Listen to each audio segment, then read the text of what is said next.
Brothers, we are back once again with 5 sleeper commanders. I've been sick all damn week. I'm sitting here. I'm brewing, baby. Hyenas in the darkness of the night. Laughing all the way to the damn bank.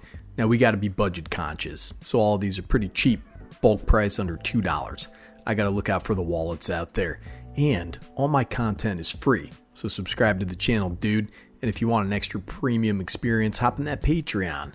We also have YouTube memberships below for nice and cheap. I love all you guys. Now let's dive in with an interesting roster this time. Unique build around legends that have their own unique spin, and all can be built on a damn budget. Let's start with this guy, the Archimandrite. 2 blue, red, and a white, a legendary creature, human advisor. It's a 0/5. At the beginning of your upkeep, you gain X life, where X is the number of cards in your hand minus 4. Whenever you gain life, each advisor, artificer, and monk you control gains vigilance and gets +X/+0 until end of turn, where X is the amount of life you gained. This guy is indeed an advisor. Tap 3 untap advisors, artificers, and or monks you control and draw a card. Sorry, I had a hard time saying artificer there. Now there is some lore around this character. This is from the early days of the Brothers' War. She was leading the third path out there, the Archimandrite. But I can't be here reciting wiki articles all damn day. This is Jeskai life game with a spin.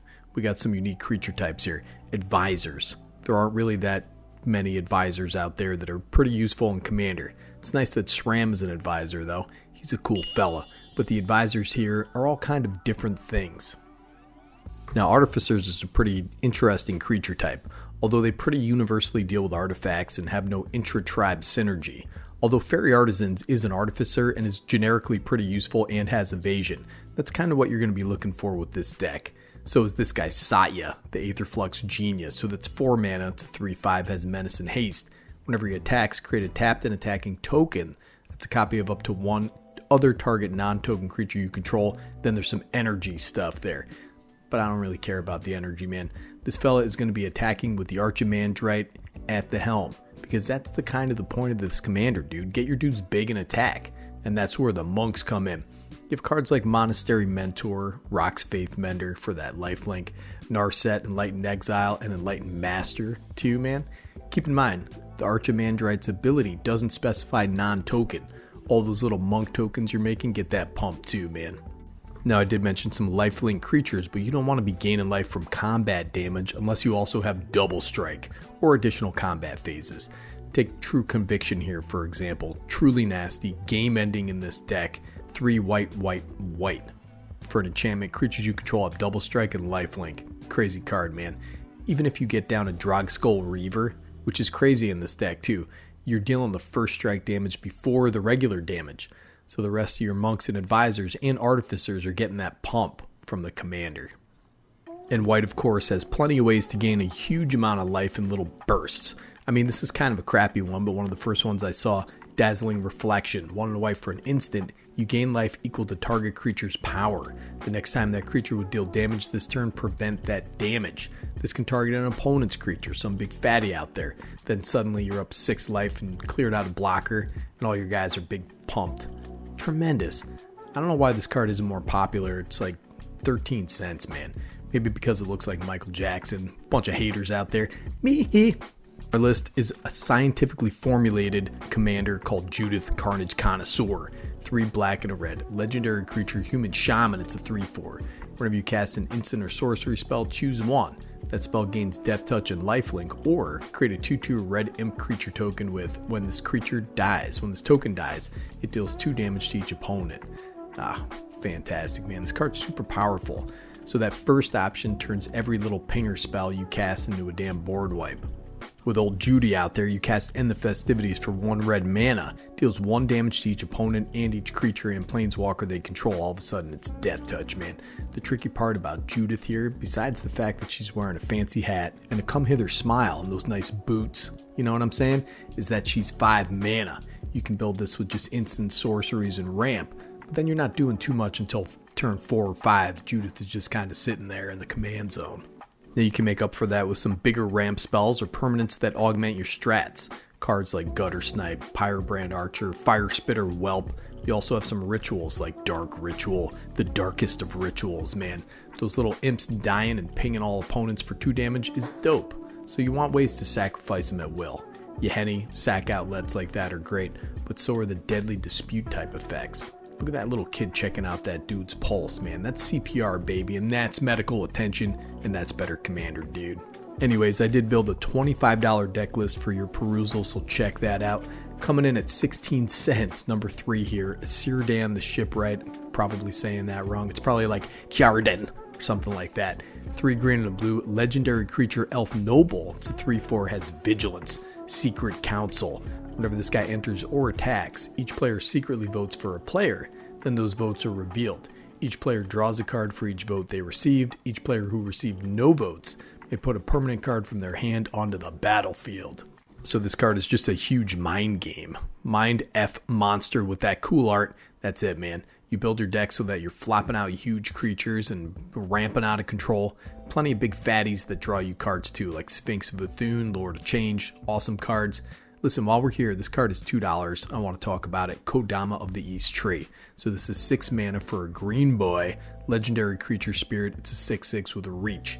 Whenever another permanent you control enters, if it wasn't put onto the battlefield with this ability, you may put a permanent card with equal or lesser mana value from your hand onto the battlefield as partner.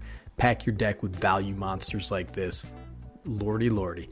Cirdan is a fun deck. You get that vote and stuff going on if you want to, although, you know, it's on the commander, so you don't have to go too nuts. Listen, I'm going to slap my list in the description here. If they vote for you, you draw cards. If they don't vote for you, free permanent. That's Magical Gathering, my dudes. Alright, coming in at number 4 here, we have Narci, Fable Singer. 1 white, black, and a green. Legendary creature, human bard. It's a 3/3, has a lifelink. Whenever you sacrifice an enchantment, draw a card. Whenever the final ability of a saga you control resolves, each opponent loses X life and you gain X life, where X is that saga's mana value. Is this a saga commander? Yeah, sure it is. There are a bunch of enchantments that sacrifice themselves too, like Sterling Grove. Go get your favorite saga. All Seed of Life's Bounty, the beautiful wheat man striding through the bounty of America, dude. You got Demon of Fate's design looking like a Final Fantasy summon with his Dante's interferon chains over there. He's got 2 and a black, sacrifice another enchantment. This creature gets +X/+O until end of turn, where X is the sacrifice enchantment's mana value. Oh yeah, brother. Then you have the Pernicious Deed. You're doing dirty deeds out there. 1 black and a green for an enchantment. X, sacrifice it, destroy each artifact, creature, and enchantment with mana value X or less. The deed, dude, the dirty deed. Now, I know this and Demon of Fate's design were in the pre-con, but it's a cool card and I want to talk about it. Nyxborn Behemoth. It's 12 mana, but it costs X less to cast, where X is the total mana value of non-creature enchantments you control. Has trample. 1 and a green, sacrifice another enchantment. This creature gains indestructible until end of turn. Sagas kinda suck, man. But, you know, add in some cost reducers, maintain a low profile, you start doming people with those sagas. Narci's kind of a cool build around, man. And last but certainly not least here, Rukarumel the Biologist. It's Wooburg. For a legendary creature, human wizard, it's a 3/3. As it enters, choose a creature type. Slivers you control and non-token creatures you control are the chosen type in addition to their other creature types. The same is true for all creature spells you control and creature cards you own that aren't on the battlefield. Has 3 and tap, create a little 1/1 colorless sliver creature token. Bro, what the heck is this card? The cool thing about slivers, kind of the main thing about slivers, full stop, is the way they're all lords. They all pump each other. They all add abilities to each other. And this is Wooburg, man. Fairly compelling build. You don't have to build slivers with this if you don't want to. You can easily build into zombies or dragons. Then all your stuff is zombies or dragons or humans or whatever. Have an arcane adaptation in the command zone is nuts. It's 5 colors too. Takes some building. But since my boy Golos got banned, I look to these generic Wooburg commanders to keep me busy. It's very wide. So say you build into zombie lords, right? There are a ton of them. Well, with Rukarumel out onto the battlefield, all the rest of your creatures get all that pump and death touch and whatever else. Add some slivers into the mix and you're good to go. Humans is another sweet creature type you can lean into. Hundreds of humans. It's a very wide commander. And an interesting sliver commander, if you want to go that route, brings its own twist. Has those crazy eyes. Every one of my ex-girlfriends had those crazy eyes, man. They stare daggers at me with those crazy eyes. And that's better commander for today, brother. Tell me what you guys want to see going forward. I'm sick as a damn dog over here. I've been sick all week, dude. This is the virus that won't quit. It's been like 2 weeks of just like congestion. It just settled into my chest. I'm just sitting here playing video games, just hoping the day goes by and I feel better, for gosh sakes. Anyways, man, I hope it's not pneumonia. Nikki G, Better Commander, signing off.